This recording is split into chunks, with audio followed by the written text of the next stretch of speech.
Atlanta hasn't slept since last night. Phones are buzzing, blogs are crashing, and everyone's talking about one thing, the voice note. The one Kirk Frost never meant for Jasmine Washington to hear. It was short, shaky, and sent in the middle of the night. But the words inside that message have shaken the Frost family to its core. At first, people thought it was a prank, maybe a deepfake, maybe some old recording resurfaced for attention. But then Jasmine went live, tears in her eyes, holding her phone up with Kirk's name flashing on the screen. And that was all it took. The internet exploded. Fans started digging. Bloggers started speculating. And within an hour, every gossip page from Atlanta to New York was screaming the same headline: Rasheeda heard everything. It started like a normal night. Rasheeda was home after closing Frost Bistro, sitting on the couch scrolling through Kirk's messages while he slept beside her. Nothing unusual, nothing suspicious, until she saw it. A small gray bubble at the top of the chat with Jasmine's name. An audio icon, just 6 seconds long. She tapped it without thinking. And the voice that played wasn't just Kirk's, it was Kirk sounding nervous, whispering like he was hiding something. "I can't do this no more, Jasmine. I'm tired of pretending." That was all. 6 seconds. 6 words that changed everything. Rasheeda froze. The phone almost slipped from her hand. She played it again, and again, trying to catch every breath, every pause, every trace of guilt. The more she listened, the heavier her chest felt. What was Kirk pretending about? Why was he saying her name like that? What did Jasmine know that she didn't? By sunrise, Rasheeda wasn't the only one replaying it. Someone had screen-recorded Jasmine's live before she deleted it, and the clip spread faster than wildfire. Twitter Spaces turned into live debates. Fans were dissecting the tone of Kirk's voice, comparing it to old interviews, matching it with his past confessions. One blogger claimed they ran the clip through AI to confirm it was Kirk. Another said Jasmine leaked it herself to expose him. Everyone had an opinion, but no one had the truth. And in the middle of it all, Rasheeda was sitting in silence, scrolling through comments that said things like she should have left him years ago and once a cheater. Always a cheater. Inside the Frost house, the air was thick. Kirk tried to play it cool, acting like he didn't know what the world was saying. But when Rasheeda looked at him that morning, her eyes weren't angry, they were empty. She had heard that voice note more than 50 times, and every replay broke something inside her. She didn't yell. She didn't cry. She just asked one question, so quiet that Kirk almost missed it. "How long you been pretending, Kirk?" The words hung in the air like smoke. He opened his mouth, but no sound came out. He reached for her hand, but she pulled away. "Don't," she said, standing up slowly. "Don't touch me right now." Her voice cracked, and that was when Kirk knew. This wasn't just another argument. This was different. Meanwhile, Jasmine was spiraling. Her DMs were full, her phone wouldn't stop ringing, and everyone wanted to know why she had Kirk's voice note saved. She posted a cryptic story that only made things worse. The truth always slips out one way or another. Within minutes, fans turned it into memes,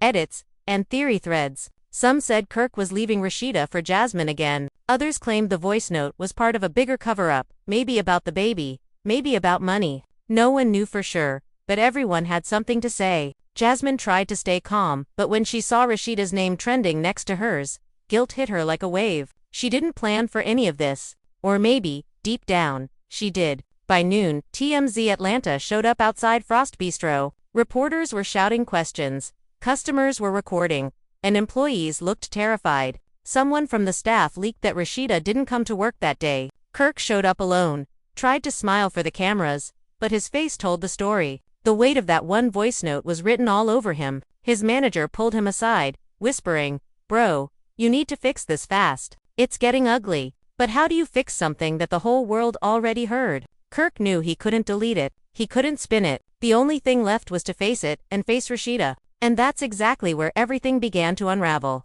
Because what nobody knew yet, not Jasmine, not the fans, not even Kirk, was that Rasheeda had already sent that voice note to someone else before confronting him. Someone close. Someone who had their own reason to expose the Frost family secrets. That 6-second message wasn't just an accident anymore. It was evidence. And in the next 24 hours, Atlanta was about to learn the truth that would destroy everything Kirk and Rasheeda built together. But before the world could get there, one more message appeared on Jasmine's story. No caption, no sound. Just a black screen with a single word written in white.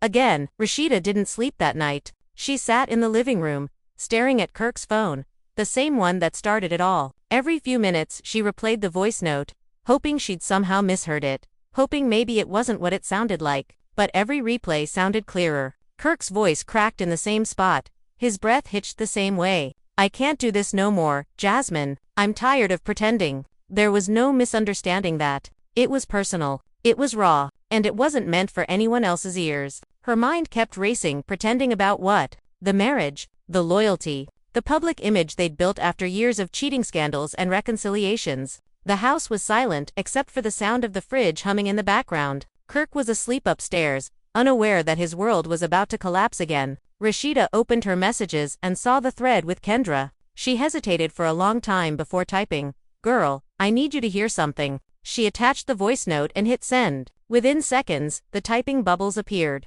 Then, a call. Rasheeda answered, her voice low, trembling. "You heard it?" she asked. There was a pause. Then Kendra whispered, "Oh my God, Rasheeda. That's Kirk. That's definitely Kirk." Rasheeda didn't respond. She didn't need to. She knew it too. Across town, Jasmine was pacing her apartment. Her phone hadn't stopped vibrating since the story went up. Bloggers were tagging her, fans were spamming her live, and her cousin kept calling to say people were camping outside her building. She thought about deleting everything, going offline, but then she remembered, she wasn't the one who made this mess. Kirk did, and deep down, she felt something between guilt and satisfaction. She knew that voice note wasn't innocent. Kirk had called her that night after a long silence, saying things he shouldn't have said, things she knew Rasheeda wouldn't forgive if she ever heard. And now, by accident or fate, the truth was out. Jasmine turned her phone camera on herself, wiped her eyes, and hit record. "I didn't ask for this," she said quietly,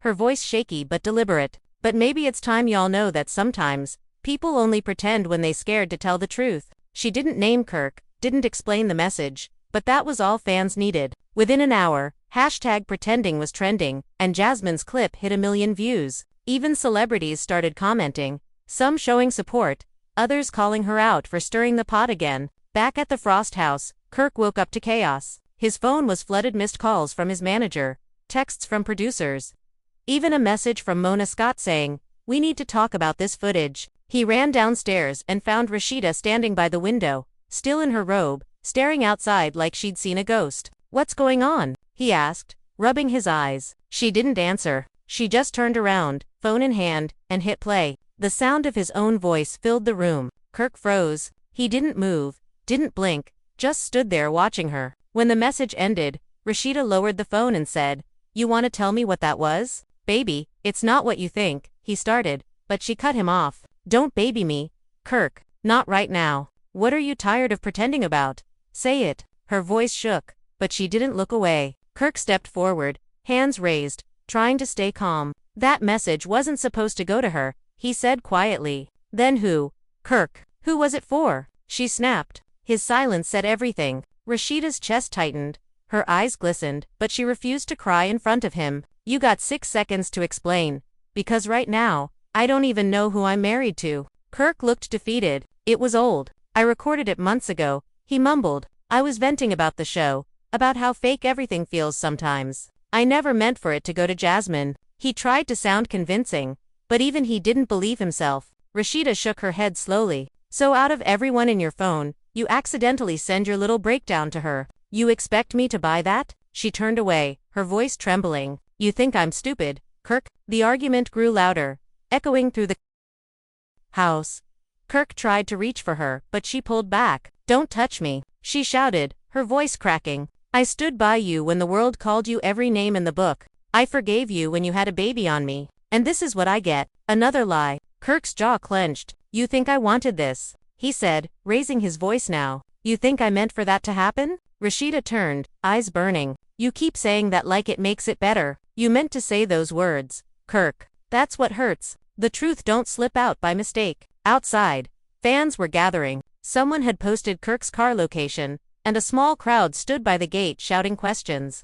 Cameras were rolling. It was only a matter of time before the footage reached every gossip outlet in Atlanta. Rasheeda grabbed her purse, her hands shaking. "I need air," she muttered. Kirk tried to stop her, but she pushed past him. "Don't follow me," she warned, her voice low and final. As the door slammed, Kirk stood there, breathing heavy, staring at the phone still lying on the counter. The same phone that ruined everything? He picked it up, scrolled to Jasmine's thread, and saw her last message. Guess the truth, don't hide forever. His heart sank. What did you do, Jasmine? He whispered under his breath. He didn't know that at that very moment, Jasmine was already meeting someone, a blogger who had offered her money to release the full recording. And that was where the story took its darkest turn, because what Jasmine had wasn't just 6 seconds. There was more. A longer voice note that no one else had heard yet. One that Kirk didn't even remember recording. And in that version, he said something that would flip the entire narrative upside down. Something that would make even Rasheeda question whether she ever truly knew the man she built her empire with.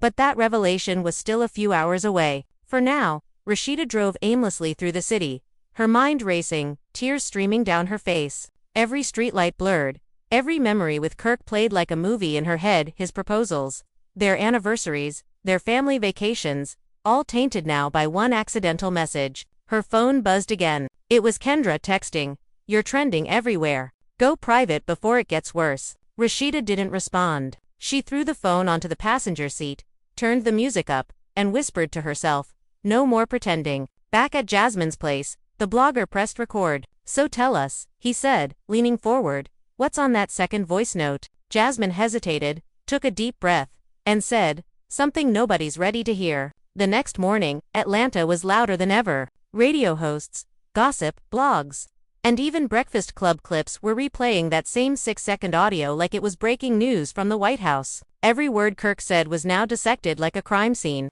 "I can't do this no more, Jasmine. I'm tired of pretending." Fans slowed it down, cleaned the background noise, even claimed they heard someone breathing next to him in the clip. It didn't matter that no one really knew when it was recorded. People had already made up their minds. Kirk was guilty. Again. Rasheeda stayed off social media for the first time in years. She didn't post, didn't go live, didn't even open her messages. Her friends kept calling. Her mama kept asking if she was okay, but she ignored everyone. She sat on the edge of the bed, staring at her wedding ring. It used to feel like a symbol of everything she'd survived with Kirk. It just felt heavy. She took it off, placed it on the dresser, and whispered to herself, "You did this to us." Her voice cracked, soft but final. Meanwhile, Kirk was in damage control mode. He called his manager, his publicist, even Mona Scott herself, trying to figure out how to stop the storm. "We can spin this," his manager said. "Say it's old. Say it's edited." But Kirk knew that wouldn't work. Jasmine had the full message, and she was sitting on it like a bomb ready to drop. He texted her over and over, "Please don't post it. Please call me. We can talk." She didn't reply. Instead, she posted a story, a screenshot of her messages with Kirk blurred out. The caption reading, "When they beg you in private but lie in public." That was all it took. Atlanta blogs exploded again. Hashtags like #VoiceGate, #TeamRasheeda, and #FrostFiles started trending. Hours later, Jasmine finally broke her silence in a live stream. Her face was calm but serious, makeup minimal, hair tied up like she didn't care anymore. "I'm not here to hurt nobody," she said, "but y'all keep saying I'm lying. So here's the truth." She pulled out her phone, hit play, and suddenly, the live was filled with Kirk's voice, again this time longer. He was clearly upset, talking fast. "I'm tired of acting like everything perfect. I'm tired of smiling when I'm breaking inside. Jasmine, you know what we had. It ain't just some mistake." The chat went insane. Thousands of comments flooded the screen. Some said, "This man just confessed." Others wrote, "Poor Rasheeda." People clipped it, reposted it, and within minutes, the full audio was all over YouTube, TikTok, and Twitter. It wasn't 6 seconds anymore, it was 45 seconds of pure chaos. Rasheeda saw it too. She was sitting in her car outside Frost Bistro, watching the live through tears. Her phone started buzzing non-stop again. Kendra, Carly, Yandi, all calling to see if she was okay. She didn't answer. She just sat there, frozen, listening to her husband's voice saying those words. "It ain't just some mistake." Her fingers gripped the steering wheel. The same man who told her he'd never embarrass her again had just publicly destroyed her all over again. She screamed, a raw guttural sound that came from somewhere deep. Then silence. Back at the Frost house, Kirk threw his phone across the room. "Why would she do this?" he yelled. "Why now?" His manager was pacing behind him. "Bro, she's chasing attention. She knows what she's doing. But you gotta handle this. You can't disappear." Kirk sat down, hands on his head. "How, man? Rasheeda won't even look at me. What am I supposed to say?" Sorry, I hit record and confessed to another woman by mistake. His voice broke. She's done with me this time. Meanwhile, Rasheeda's silence had fans worried. One blogger claimed she'd checked into a hotel downtown. Another said she'd flown to Houston to stay with family. Then, out of nowhere, she posted something on Instagram, a plain black background with a single caption. Every story has a breaking point. Millions saw it within minutes. The comments were filled with broken heart emojis, words of support, and hate for Kirk. Even celebrities started chiming in. Erica Mena commented, "You deserve peace, sis." Spice wrote, "Sometimes walking away is the only strength left." While the world rallied around Rasheeda, Kirk drove to Jasmine's apartment. Cameras followed him the whole way. Paparazzi shouted questions as he walked up to her building. He didn't respond. When Jasmine opened the door, her face fell. "What are you doing here?" she asked quietly. "We need to talk," Kirk said. Inside, the door closed behind them, and within seconds, their voices started rising. Neighbors heard yelling. Kirk's voice carried down the hall. "You think this helps you? You think this gonna make people love you?" Jasmine fired back. "I didn't make you say those things, Kirk. You said them." She sounded hurt, but also defiant. "You wanted to tell the truth, right? Well, now everybody knows it." Kirk slammed his hand against the wall. "You don't know what you started." Jasmine's eyes filled with tears. "You think I wanted to be the other woman again? You ruined me twice." Someone in the hallway recorded part of the argument. Within an hour, that clip was online too. Kirk's angry voice echoed, "You ruined yourself." Fans lost their minds. Headlines popped up everywhere. Kirk Frost confronts Jasmine after leaked recording. The footage looked raw, unfiltered, and real enough to destroy whatever was left of his reputation. By evening, Mona Scott had called both of them. Production wanted cameras rolling. They were planning an emergency meeting to address the scandal on air. It wasn't just gossip anymore, it was a storyline. And as much as Rasheeda hated it, she knew she couldn't hide forever. This was her life, her brand, her family. She had to speak. But before she could make a statement, something unexpected happened. Jasmine posted another story, a screenshot of an email from an anonymous sender. The message said, "You think you know the full recording? Wait till part 2 leaks." Jasmine stared at it, her heart pounding. She didn't recognize the sender. She didn't even know there was a part 2. Somewhere, out there, someone else had the rest of the voice note. The one that neither Kirk nor Jasmine knew existed. And that version mentioned Rasheeda by name. Rasheeda woke up the next morning to the sound of her phone buzzing again. A constant hum that felt like it was drilling into her skull. She ignored it at first, pulling the blanket over her head, but the vibration wouldn't stop. Finally, she reached for it and saw the hundreds of notifications stacked on her lock screen. Her name was trending again, this time with a new tag, #part 2 leak. She sat up slowly, her chest tightening. She didn't even need to open the apps to know what was coming. Atlanta didn't sleep when there was blood in the water. She scrolled through her messages, and there it was. A link from Kendra with 3 words, "Girl, brace yourself." Rasheeda tapped it, and the video opened. This time the clip was longer, grainier, recorded in secret. Kirk's voice was calm but heavy, like a man trying to get something off his chest. "I ain't trying to hurt nobody," he said, "but the truth is, me and Rasheeda been living a lie for a long time. Sometimes we just put on a show for TV. Jasmine was the only one who made me feel real again." Rasheeda's hand went cold. She replayed it once, twice, then threw the phone across the bed. Her breathing quickened, tears burning in her eyes. "Living a lie," she whispered. Her voice cracked. "After everything I gave up for you." By noon, every outlet was running with the story. Part 2 of Kirk's confession leaks, fans shocked as he calls marriage fake. Memes flooded Twitter. YouTube commentators uploaded reaction videos with titles like "Rasheeda deserves better" and "The Frost Empire collapses." Frost Bistro had to close early because of protesters outside, holding signs that read "Justice for Rasheeda" and "No more pretending." Inside her home, Rasheeda was pacing, talking to herself, whispering prayers between tears. She grabbed her phone and called Kirk. No answer. She tried again.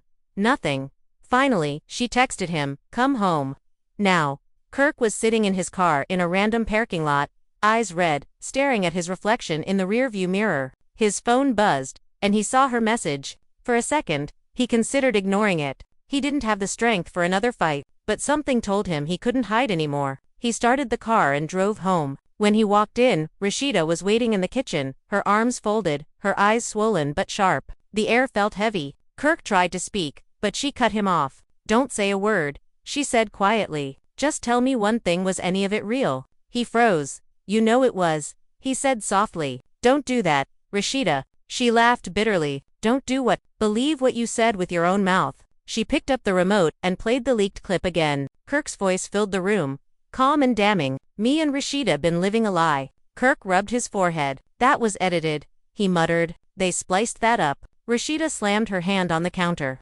Stop lying. You keep talking about editing, like I don't recognize your voice. Like I didn't live through every fake apology, every camera-ready smile. Her words were sharp, each one hitting him harder than the last. You said Jasmine made you feel real again. After 20 years of me fighting to keep you relevant, that's what I get. Kirk stepped forward, his voice low. I was angry. Okay, I was venting. That was me talking to myself, not to her. She shook her head slowly. You don't talk like that unless it's real, Kirk. You don't confess things like that unless it's sitting in your heart. She grabbed her keys from the table. I can't do this no more. Kirk panicked. Wait, baby please. He reached for her arm, but she pulled away. Don't touch me, she said. Her tone was flat now, almost empty. You've said enough. As she walked out the door, cameras outside started flashing again. Someone had tipped off the paparazzi that Rasheeda was leaving. They surrounded her car, shouting questions. Rasheeda, are you divorcing Kirk? Is the marriage over?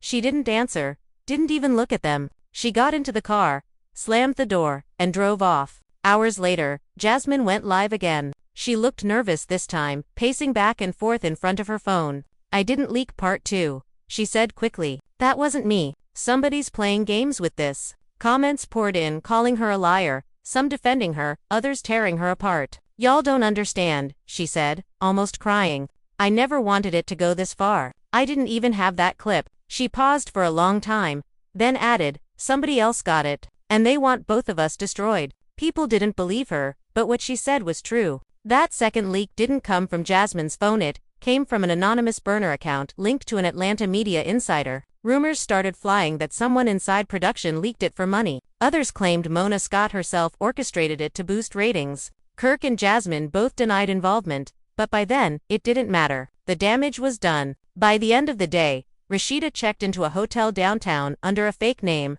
She couldn't bear the cameras outside her house, the fans trying to get her side. She turned her phone off completely. Alone in the dark, she whispered, how many times am I supposed to forgive the same man for the same sin? Her voice broke. She covered her face, sobbing quietly. At the same time, Kirk sat alone in his car, outside Frost Bistro, watching the empty parking lot. His mind was racing. He didn't know how to fix it. The restaurant, the family brand, their legacy, everything was falling apart in real time. He thought about calling Rasheeda, but what would he say? She'd already heard every apology he could make. Then his phone buzzed again. An unknown number. He hesitated, then answered. A deep voice on the other end said, you might want to check your email. There's a third recording. Kirk's stomach dropped. Who is this? He demanded. The line went dead. He opened his email. One unread message. Subject line, since you like pretending. He clicked it, and there it was, another voice note file, longer than the others. As soon as he hit play, his heart stopped. It was him again, but this time, there was no mistaking what he said. Rasheeda don't know half of what I've been doing. If she ever finds out about that night, it's over. Kirk's hands started shaking. This wasn't supposed to exist. He had no idea who had it or how. All he knew was that if this third recording went public, there wouldn't be a marriage left to save. Kirk sat frozen in the driver's seat, the audio still echoing in his ears. Rasheeda don't know half of what I've been doing. If she ever finds out about that night, it's over. He couldn't breathe for a moment. His pulse was pounding so hard he could hear it in his head. This wasn't just a bad look anymore. This was evidence. Something someone was holding over him. Something that could finish him for good. He looked out at the empty street, whispering to himself, who got this? Who's doing this to me? He scrolled down the email, hoping for a clue, but it was clean. No signature, no number, no trace of a sender, just the file. He called his manager immediately. Man, we got a problem, he said, voice shaking. There's another leak. Something worse. His manager sighed. How worse? Kirk swallowed hard. It mentions Rasheeda by name. And that night? There was silence on the other end. Then the manager muttered, you mean that night? Kirk closed his eyes. Yeah, that one. Miles away, Rasheeda was sitting by the hotel window, watching cars crawl down Peachtree Street. Her phone was off, her mind looping through the same questions. Who sent that second clip?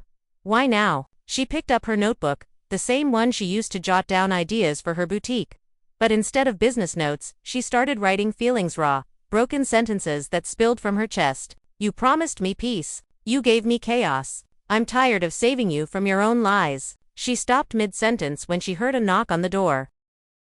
She froze, unsure whether to answer. Another knock, harder this time. She peeked through the peephole and saw Kendra. Rasheeda opened the door slowly. Kendra stepped in, arms full of takeout bags and a bottle of wine. I figured you ain't eaten, she said softly. Rasheeda tried to smile, but her eyes were swollen. Thank you, she whispered. They sat down quietly. Kendra didn't say much at first, just opened the food and poured 2 glasses. After a few minutes, she finally asked, You seen the third one yet? Rasheeda blinked. Third, what? Kendra hesitated, then handed her phone over. A message thread from a producer popped up with the words, New leak dropping tonight. He mentions her name. Rasheeda's stomach flipped. This ain't real, she said quietly. Please tell me this ain't real. But deep down, she knew it was. She looked out the window, tears welling again. How many chances can one woman give the same man? Kendra reached over, squeezing her hand. You don't owe him another one. That same night, Jasmine was in her car, parked behind a gas station, staring at her own phone. She'd just gotten the same anonymous email Kirk did, only hers had a short message attached. You started this. Now finish it. Her hands trembled as she opened the file. The same audio played, Kirk's voice clear as day, talking about that night. Her heart dropped. She remembered that night too well because she was there. But it wasn't what people thought. It wasn't some affair. It was something darker.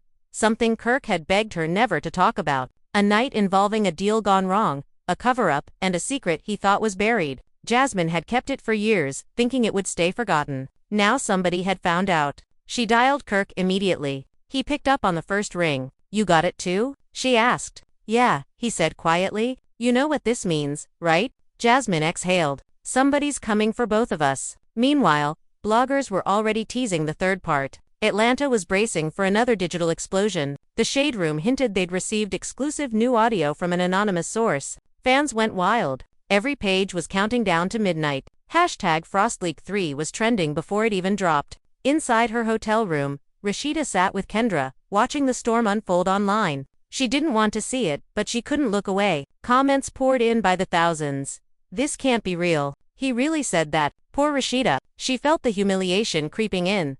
The same cold ache she'd felt years ago when Kirk's cheating first hit the news. Except this time, it felt final. At exactly midnight, the third recording went public. Every phone in Atlanta seemed to buzz at once. The clip was clearer than the others, like someone had recorded it with a professional mic. Kirk's voice filled the room again. Rasheeda don't know half of what I've been doing. If she ever finds out about that night, it's over. Jasmine helped me cover it up, and she swore she'd never talk. If this ever leaks, I'm done. The internet exploded. Fans paused the clip, rewound it, replayed it again and again. Cover what up? People flooded comment sections with theories: money laundering, stolen jewelry, hidden child support. The wildest rumor claimed Kirk and Jasmine were involved in something illegal years ago, and Rasheeda had unknowingly funded it through her boutique. No one knew the truth, but the speculations were spreading faster than facts ever could. Back at the hotel, Rasheeda's hands trembled as she dropped Kendra's phone on the bed. I'm done, she said, voice breaking.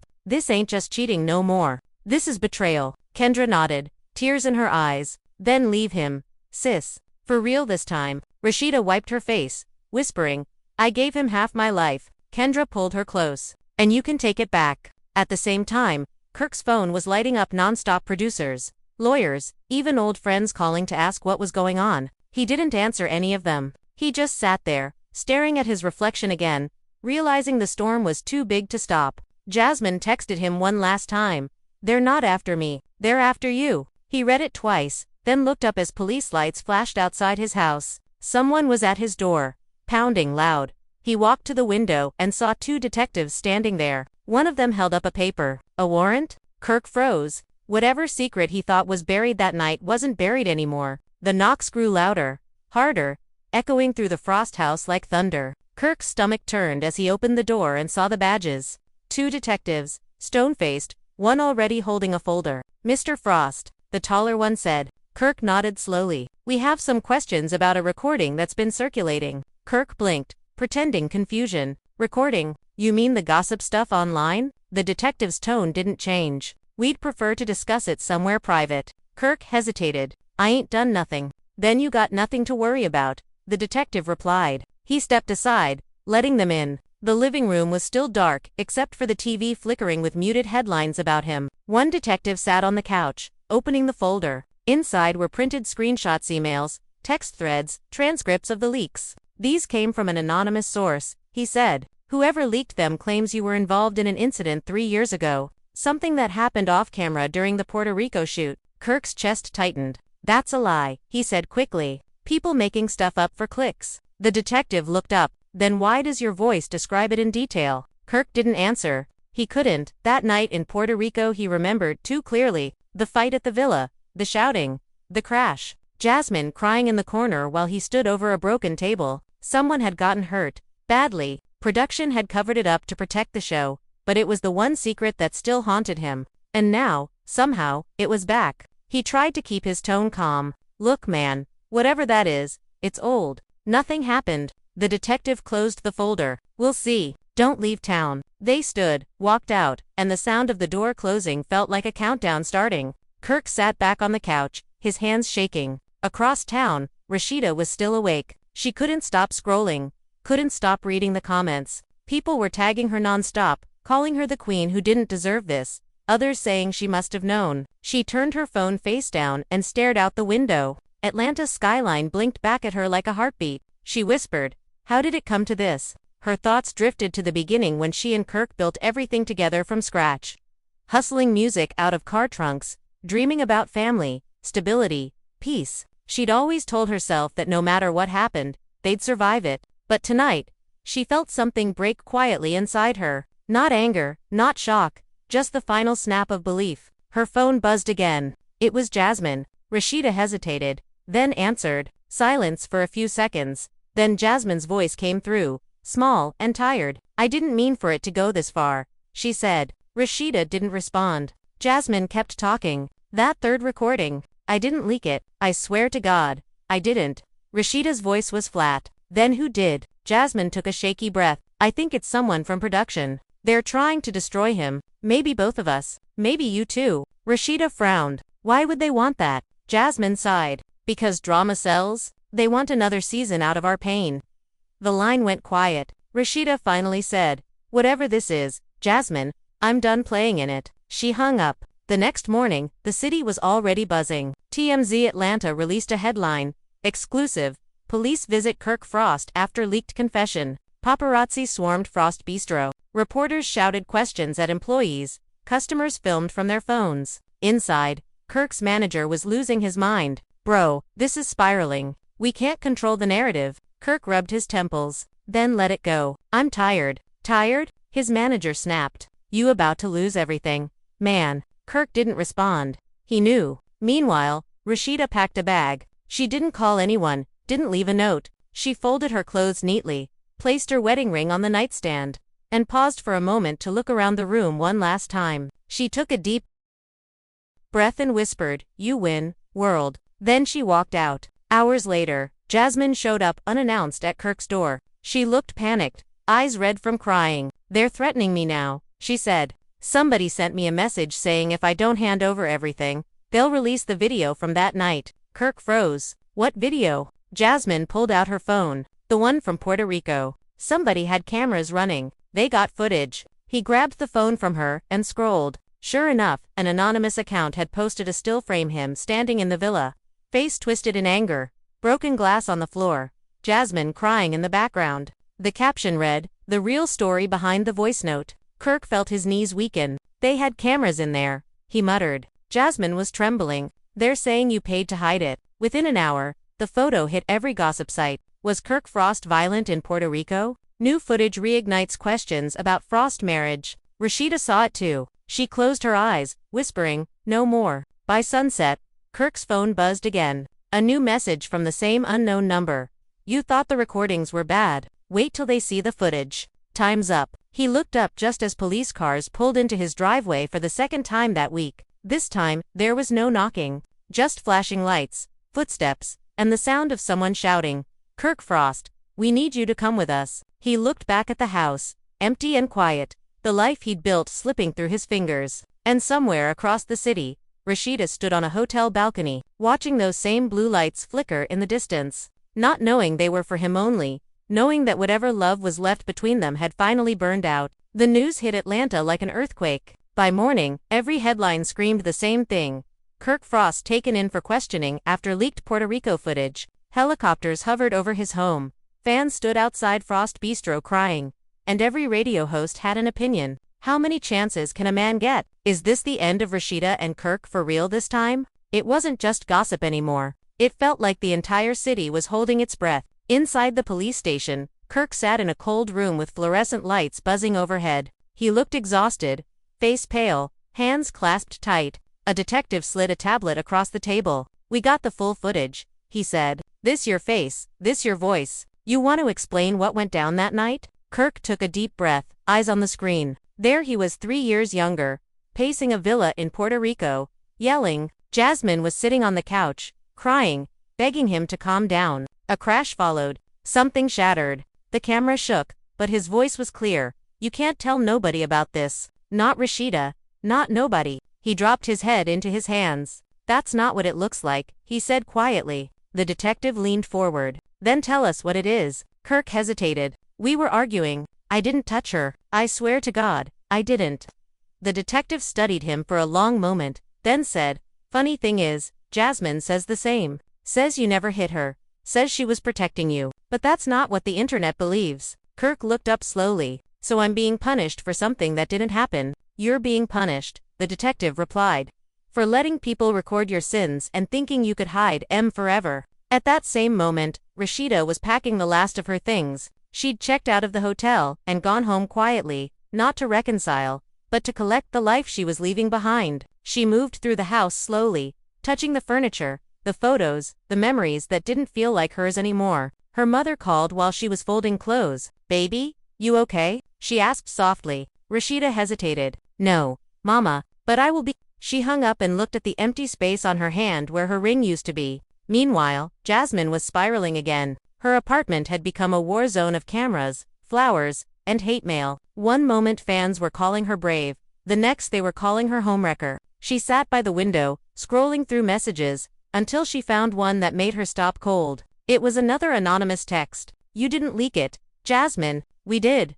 And we're not done." Attached was a short clip just 2 seconds long. It showed a hand counting stacks of cash. Kirk's voice faint in the background saying, "She'll never know." Jasmine's heart dropped. This was bigger than her, bigger than Kirk. Someone was orchestrating all of it. By evening, Kirk was released without charges, but the damage was irreversible. Paparazzi followed him straight from the station to his car, shouting questions. "Kirk, did you hit Jasmine? Kirk, are you and Rasheeda done for good?" He didn't say a word. He just drove. Cameras chased him down the highway until he finally pulled over near a quiet overlook outside the city. He got out, stood by the railing, and looked out at Atlanta's skyline flickering in the distance. He whispered to himself, "How did I get here?" His phone rung. It was Mona Scott. He almost didn't answer, but curiosity won. "What?" he muttered. Her voice was calm but firm. "You need to talk. On camera." He laughed bitterly. "I ain't doing no confessional right now." "Then you'll let everybody else tell your story for you," she said. "You want redemption or you want silence?" Kirk didn't respond. She sighed. "They're already cutting a trailer. Kirk, you can either own it or get buried by it." Back in the city, Rasheeda went live for the first time since everything started. She sat in her boutique, the lights dim, face bare, voice steady but soft. "I know everybody been waiting on me to say something," she began. "And I been quiet 'cause sometimes silence say more than words. But I'll say this, when a woman gives everything, and it still ain't enough, there comes a point where she chooses herself." Comments flooded in instantly, hearts, prayers, applause, She continued, "I don't hate nobody. I just can't keep saving a man who don't want to be saved." She paused, wiping a tear. "So from this day forward, I'm choosing peace." Then she ended the live. The clip went viral in minutes. Every outlet replayed it. Rasheeda finally breaks silence, chooses herself. Fans flooded her with support, calling her a symbol of strength. Frost Bistro sales spiked overnight from people showing solidarity. For the first time in years, she wasn't trending because of Kirk, she was trending for herself. Kirk saw the live later that night, sitting alone in the dark. He watched it twice, maybe 3 times, and by the end, his hands were shaking. He picked up his phone to text her, but stopped. What could he even say? Sorry wasn't enough anymore. As he sat there, another message came through. Same unknown number. This time it wasn't a threat. It was a video file, titled The End. He clicked it, and the screen lit up with security footage from his own house. Rasheeda walking out with her bags, pausing for one last look before closing the door. Whoever had been leaking everything wasn't just watching the past, they were watching him right now. He dropped the phone, heart pounding. The camera light in the corner of the room blinked red. Whoever was behind this knew every move he made, every word he spoke. The real story hadn't been about Jasmine, or voice notes, or scandals. It was about control. And somewhere out there, someone had been recording Kirk Frost's downfall from the start, waiting for the perfect moment to hit play. Outside, the city was quiet, the kind of late-night stillness that usually wrapped Atlantean calm. But tonight, even the silence felt like it was holding its breath. Kirk stayed frozen on the couch, staring at the tiny blinking red light on that camera. It wasn't new. He had installed cameras himself, years ago, to feel safe. But he never noticed that one, the one tucked behind the bookshelf, pointed straight at the living room. His chest felt tight. He picked up his phone, called his security guy. Did you install any cameras near the bookshelf? He asked. Nah man, last time we updated your system was over a year ago. Why? Kirk's voice dropped. 'Cause there's one here that ain't supposed to be. He hung up before the guy could ask more. He climbed onto the couch and yanked the device out of the wall. It was small, sleek, something you'd never notice unless you were looking for it. He turned it over in his hands and saw a tiny sticker on the back. His stomach turned. Production property. They'd been recording him even off-scene. He sat down hard, the weight of it hitting him all at once. Every leak, every voice note, every private moment, none of it had been random. They'd been setting him up for months. Across town, Jasmine was sitting in her car again, parked near the river, engine off, lights out. She was shaking as she replayed the anonymous clip. She'd been sent the one with Kirk's voice saying she'd never know. She'd listened to it 20 times and still couldn't tell if it was edited. Part of her wanted to believe it wasn't real, that someone had cut it to destroy them both. But deep down she knew Kirk had said things like that before. Late at night, when guilt made him reckless, she leaned back in her seat, whispering, "They're playing us all." Her phone buzzed again, another text from the same number. "If you want this to stop, meet me at Frost Bistro tomorrow morning. Alone." She stared at the screen, heart pounding. Whoever it was, they were controlling everything now. And she didn't have a choice. The next morning, the air over Midtown was heavy with humidity, the kind that made everything stick and slow. Rasheeda walked into Frost Bistro early, wearing sunglasses and silence. She hadn't spoken to Kirk since the live. The restaurant was empty except for a few staff cleaning up after a night of chaos. She just wanted to sit in her office, gather what was hers, and walk out for the last time.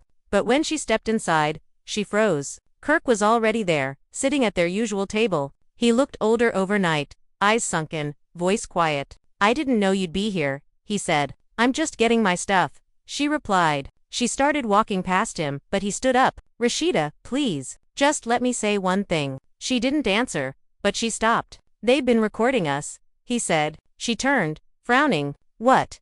He nodded slowly. "Production. They planted cameras in the house. All those leaks. It wasn't Jasmine. It wasn't me. It was them." Rasheeda's expression didn't change. "You really expect me to believe that?" "Check your email," Kirk said quietly. "I just sent you something." Her phone buzzed. She hesitated, then opened it. A video attachment loaded a clip of Kirk pulling the hidden camera out of the wall. The sticker visible, the logo clear. Rasheeda's heart started pounding. "This ain't possible," she whispered. "They can't do that." Kirk shook his head. "They already did." Before either of them could speak again, the door opened. Jasmine walked in, nervous, clutching her phone. She stopped when she saw them together. "I got the same message," she said softly. Kirk's jaw tightened. "Message? Someone told me to meet them here. Said if I came, they'd stop." The air in the room changed. Rasheeda's eyes flicked between them, then to the door. A shadow appeared in the doorway. Mona Scott herself, walking in with 2 cameramen behind her. "Good," she said, her voice calm, rehearsed.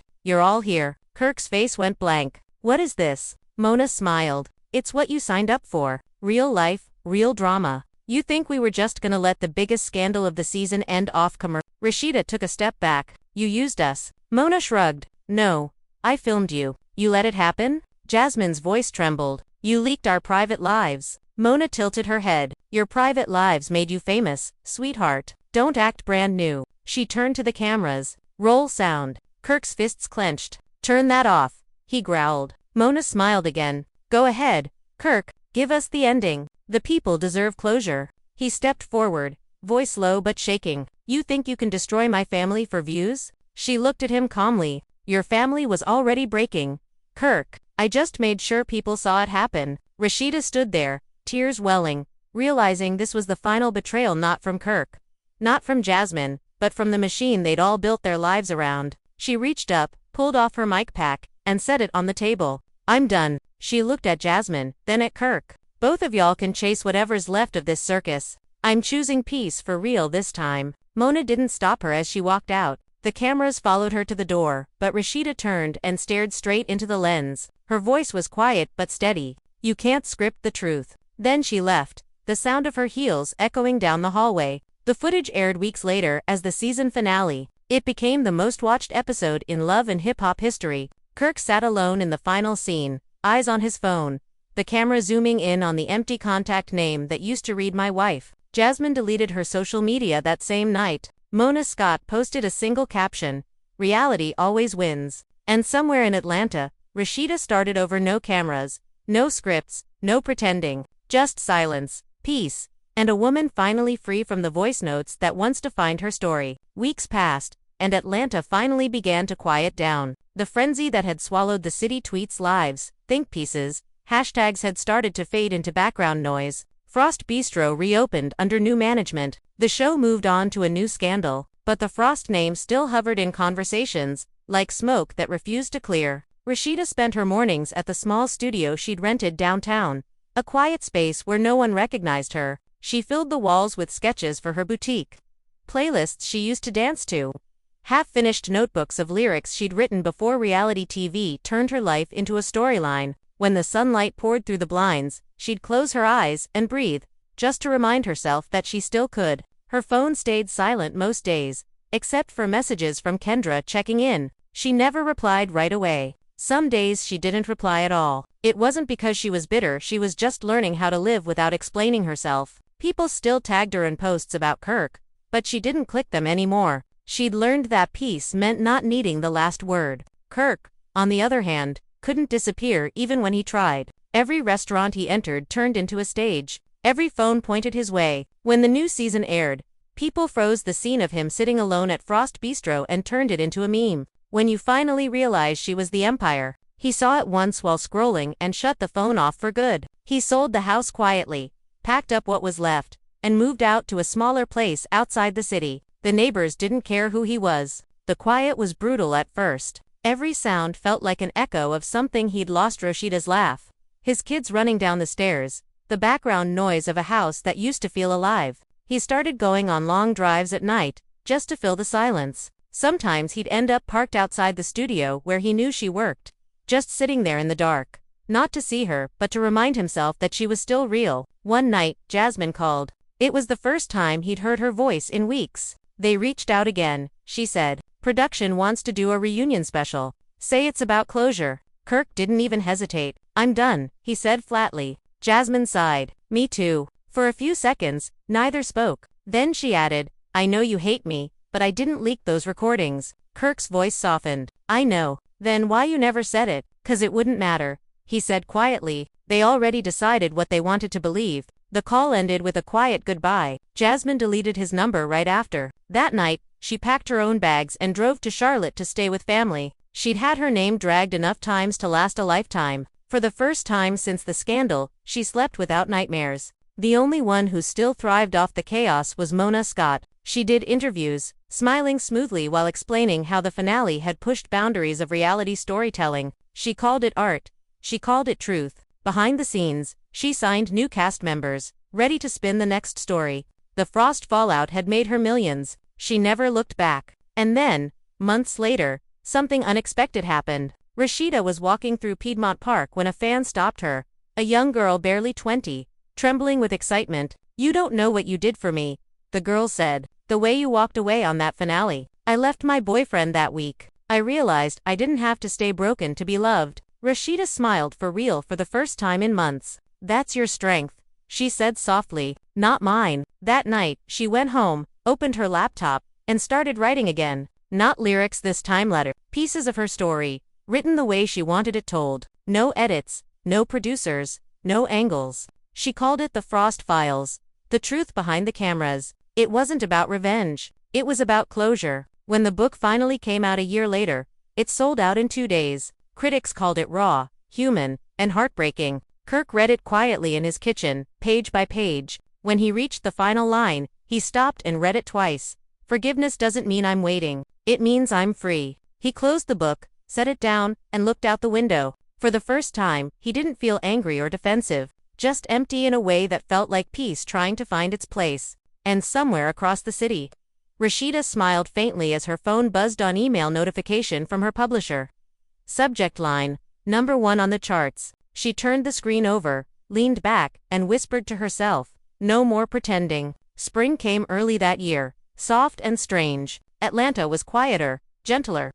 As if the noise that had once swallowed the Frost name had finally moved on to someone else's tragedy. But for Rasheeda, peace still felt new, something she had to practice like breathing. Her mornings started with silence, tea, and gospel humming low through the speakers. The studio had become her world again, filled with racks of clothes, mood boards, and fabric swatches instead of camera crews. Every corner smelled like lavender oil and something rebuilding. She was meeting with her publisher that afternoon. Her book, The Frost Files, was now entering its 3rd print run, and they wanted her to consider a documentary adaptation. She smiled politely at the idea but didn't commit. She'd told her story once. That was enough. Still, when she walked past a mirror, she caught herself studying her own face, older, wiser, maybe a little worn. Peace had cost her youth, but she didn't mind. Across town, Kirk kept his distance. He hadn't reached out since reading her book, but every now and then, a memory would pull him back. Their first music video,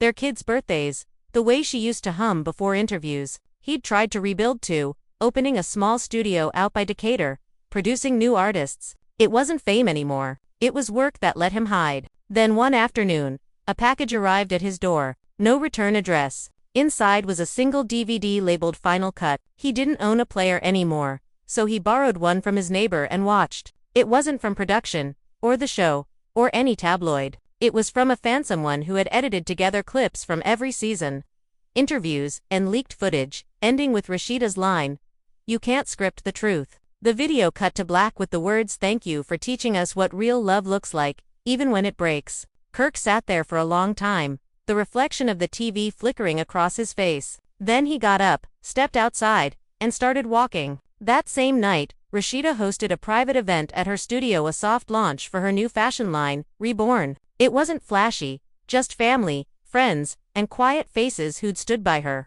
Kendra was there, smiling, recording small clips for social media. "Look at you," she whispered. "Peace looks expensive on you." Rasheeda laughed lightly. "Finally feels like mine." Halfway through the evening, as guests chatted and music floated through the air, the door opened. Kirk stood there, wearing a plain black suit. No cameras behind him, no entourage. For a moment, nobody breathed. He didn't walk closer. He just nodded once. Rasheeda froze, unsure what to feel. Then she nodded back, small, respectful, final. He turned to leave, but before he did, she said quietly, "Thank you for coming." He stopped, glanced over his shoulder. "I had to see you one more time standing tall." His voice cracked slightly, then steadied. "You did what I couldn't." She didn't answer, and he didn't wait for one. When the door closed behind him, she exhaled long, deep, and steady. Kendra came over, eyes wide. "You okay?" Rasheeda smiled faintly. "Yeah," she said. "I think this was the ending I needed." A few days later, a fan uploaded a video online of Rasheeda's speech from that night. It wasn't scripted. It wasn't polished. She stood under soft lights, her voice quiet but firm. "Sometimes, peace doesn't mean everyone forgives you," she said. "Sometimes it means you forgive yourself enough to stop bleeding for people who never learned how to heal." The clip went viral. Again, not because it was scandalous but because it was real. People shared it with captions, like "Healing looks like this." For the first time, her story wasn't about betrayal or leaks or love gone wrong. It was about survival. And in a quiet house outside the city, Kirk watched the clip on his phone, smiled faintly, and whispered, "She made it." He closed the screen, turned off the lights, and let the night settle. No cameras, no noise, just the sound of peace finally catching up to him. The Frost era was over, but its echo her strength, his remorse. Their shared history lingered softly in Atlanta's air, and if you listened closely on certain nights, when the streets went still and the city lights hummed low, you could almost hear Rasheeda's voice drifting somewhere through it all, steady, sure, and free, saying the words that started it all. No more pretending. By summer, Atlanta had rewritten itself. The gossip blogs had moved on, the headlines had vanished, and the city's rhythm had gone back to music, not scandal. For the first time in years, Rasheeda could walk through Lenox Mall without whispers following her. She wore headphones now, soft R&B humming through them, letting the world fade into background noise. People still recognized her, but instead of pity, they smiled in unspoken acknowledgement that she'd survived something most couldn't.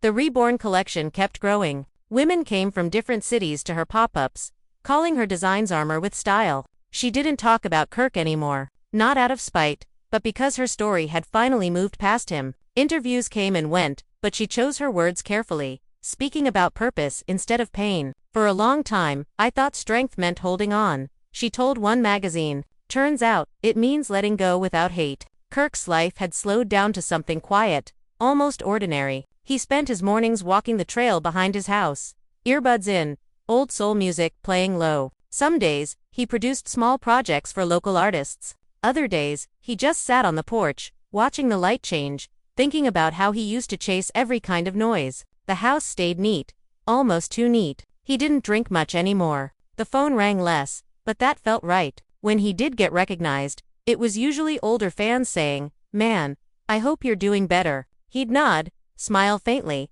and say, "Trying to." One afternoon, a letter came in the mail. No return address. His first thought was that it might be another journalist or fan, but the handwriting stopped him. It was hers. The envelope was plain white, clean, no perfume, no flourish. Inside, just a folded sheet of paper. "I didn't write to reopen anything," it began, "just to say thank you for what we did build before it broke. It wasn't all lies, and it wasn't all pain. I hope you find whatever peace looks like for you. I found mine." At the bottom, she'd signed only her name, no heart, no flourish, just Rasheeda. He sat there for a while, staring at it, the words sinking in like sunlight. He didn't cry. He didn't call. He just folded it neatly, placed it in a drawer, and whispered, "Thank you." Months later, a small moment would close the story for good. Rasheeda was invited to an award show in Atlanta honoring women in entertainment. It wasn't a red carpet spectacle, more of a quiet tribute. When her name was called, she walked on stage to polite applause, her dress simple, her smile genuine. The host read her citation aloud, for turning pain into art, and art into healing. She stood there, microphone in hand, steady voice saying, "If you're still in a story that's breaking you, remember, this piece ain't a place you find. It's a choice you make every morning." In the back of the room, unnoticed by most, Kirk sat in the last row. No cameras, no entourage, just him. He clapped once when she finished, slow and proud. When she looked across the crowd, her eyes lingered on him for a second. She nodded, barely visible, but it was enough. A quiet truce, a final goodbye wrapped in gratitude. Later that night, after the event, Rasheeda drove home with the window down, the Atlanta air warm against her skin. She stopped at a red light, the city stretching around her, neon signs, soft traffic hum, the life she had reclaimed. She smiled, whispered a quiet prayer, and drove on. And somewhere not far away, Kirk walked into his studio, turned on the lights, and pressed play on a beat he'd been building for weeks. It was soft, slow, almost melancholic. He named it "No More Pretending." When the final note faded, he leaned back, closed his eyes, and smiled, not the grin of the man who wanted to be seen, but the small, tired smile of a man who'd finally learned how to be still. The cameras were gone. The noise had stopped, and for the first time in their long, tangled story, both of them had found what they were always chasing: peace that didn't need proof. Rasheeda's days began to stretch differently now, slower, filled with moments she used to rush through. Mornings meant sunlight spilling across her studio desk, soft instrumental music floating in the background, and the scent of fresh coffee mixing with fabric dust. Atlanta outside was still loud, still busy, but she had learned how to move through it untouched. Peace had become a habit, not a headline. She laughed more freely now, often catching herself mid-smile at nothing in particulars to quiet the stillness, the fact that she had survived it all. People kept saying she'd changed, but it wasn't change, it was arrival. For years, she'd been waiting to get to a place she couldn't name, and now that she was there, it felt like she'd been walking toward it her whole life. She no longer needed validation, interviews, or the constant sound of her name in people's mouths. She had learned how to be silent without disappearing. In those quiet afternoons,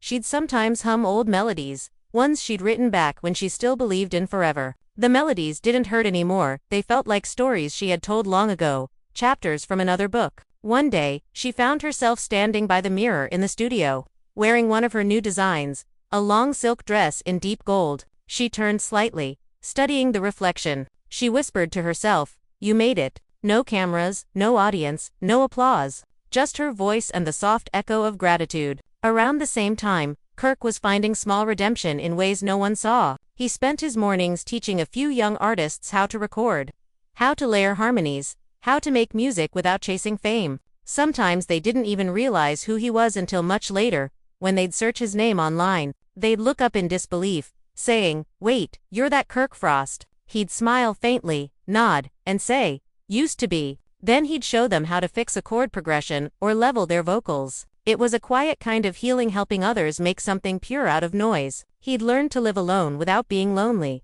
His nights weren't filled with regret anymore, just reflection. Some evenings, he'd sit on his porch with a notebook, writing lines that weren't songs exactly, just pieces of thought letters he'd never send, prayers he didn't need answers to. He'd write things like "Peace comes slow when guilt talks loud," or "Forgiveness sounds like silence." He didn't know why he kept writing them, only that it helped. The city still whispered about them sometimes. At bars, at salons, at family cookouts, people still used their names as a kind of shorthand for lessons learned. Don't pull a Kirk, be a Rasheeda. But over time, the story softened. People began to talk less about the drama and more about the resilience. They'd say, "She bounced back though," or "He finally humbled himself." Atlanta had a way of forgiving what it couldn't forget. One Sunday afternoon, Rasheeda drove out to a quiet lake on the edge of the city. She had been meaning to go there for years, but never made time. She sat by the water with a journal, the kind she used to fill with business plans and brand ideas.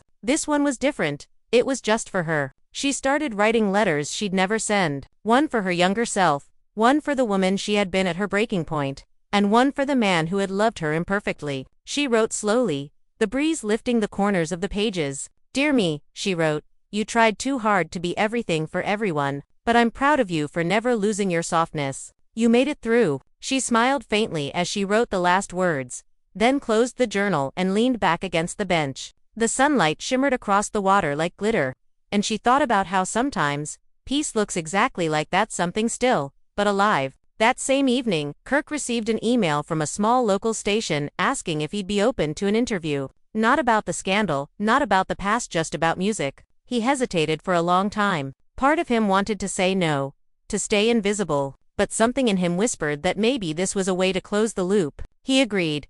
The interview was recorded in a small studio, nothing flashy, just Kirk sitting in front of a microphone, speaking in a voice softer than most people remembered. The host asked him about regrets, about fame, about lessons. Kirk paused before answering. "I think I spent half my life trying to prove I was somebody," he said, "and the other half, running from the mess that came with that. Now I'm just trying to be human." The clip aired quietly, tucked between bigger stories, but people noticed. The comments weren't cruel anymore. Some were even kind. "He sounds different. He finally growing." It didn't fix everything, but it didn't have to. Meanwhile, Rasheeda's book tour started reaching cities beyond Atlanta. New York, Chicago, Houston, rooms filled with women who saw themselves in her story. She would sit on stage.com/poised, reading passages about forgiveness. Sometimes the crowd would cry. Sometimes she would too. When people asked if she'd ever love again, she'd smile softly and say, "Love, don't stop. It just changes shape."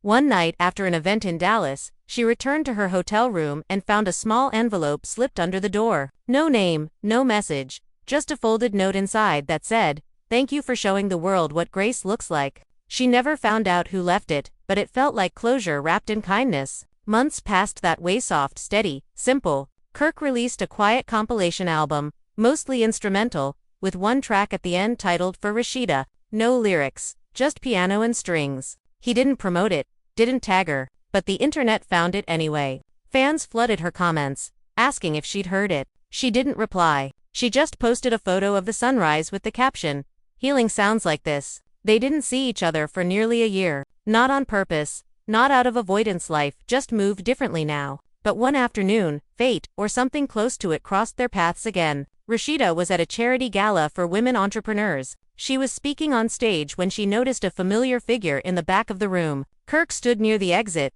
dressed simply, listening quietly. When the event ended, he didn't approach. He just nodded once as she walked by, a small, respectful gesture. She stopped for a moment, then walked over. "You came," she said softly.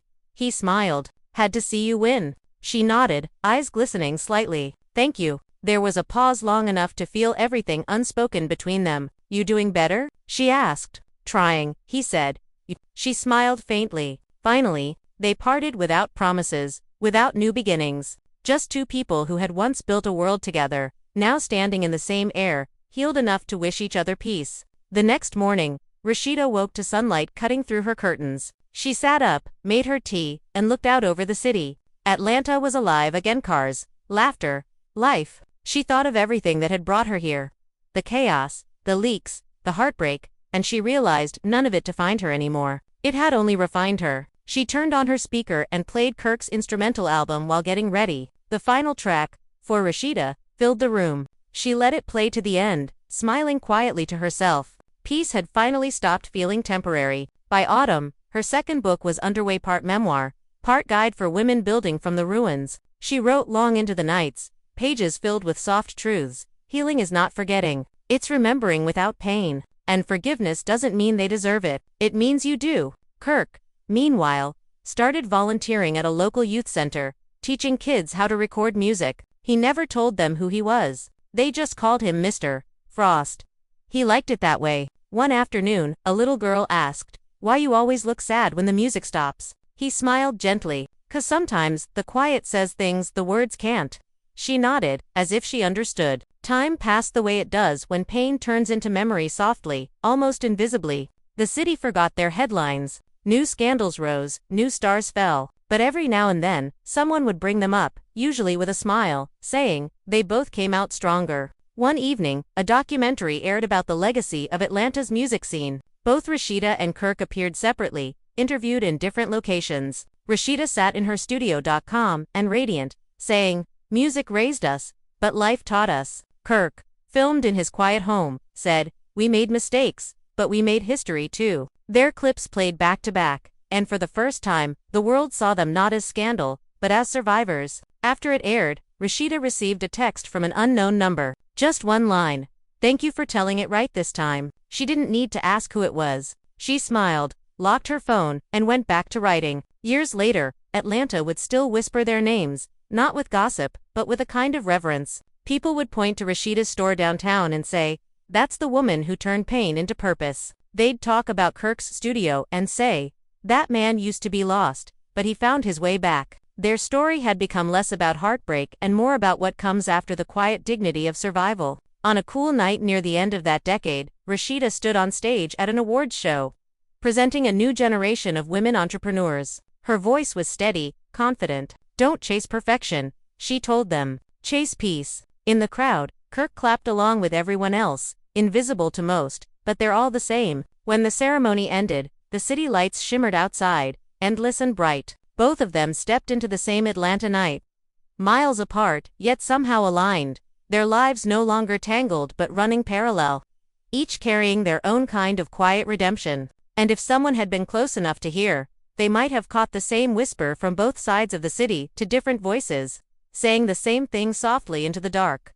No more pretending. So family, if you've been here since the beginning, through every headline, every rumor, every heartbreak, then you already know this wasn't just a story about Kirk and Rasheeda.